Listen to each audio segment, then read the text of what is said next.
Dear friends, today is known as Good Shepherd Sunday.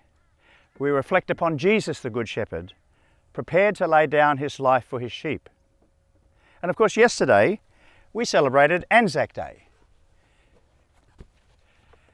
Anzac Day honours shepherd-like service and is a memorial to all of our uniformed service people who've been prepared to lay down their lives in the service of peace in our world. Today we might reflect how we might be good shepherds. Now, when I was a military chaplain, the call sign for chaplain was shepherd, and chaplains carried a shepherd's crook or a staff instead of a rifle, and chaplains would shepherd their sheep by going out into society to be present in people's day-to-day lives.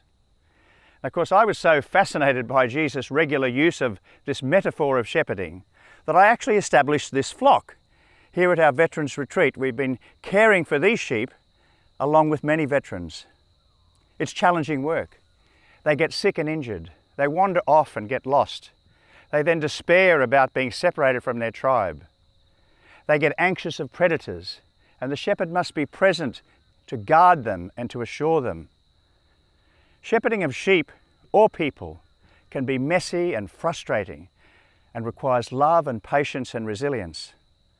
But God calls us all to contribute to the shepherding of souls. We need more people to be actively involved in ministries following the example of Jesus. Now, he broadly exercised his ministry by going out to the margins of society, embracing those most in need. Pope Leo also calls us to be good shepherds. In his recent encyclical called Dilexi Te, he says that we must be a church focused on caring for those who are poor in body, mind or spirit, both at home and abroad.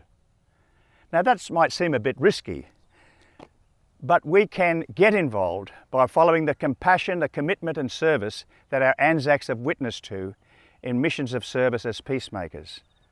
They took a risk. Some gave all gave some are still giving. May we be service people, proactively involved in the mission of God as shepherds of souls. Know also that whenever we need to enter into a valley of darkness, we need not fear, for the Good Shepherd will be watching over us.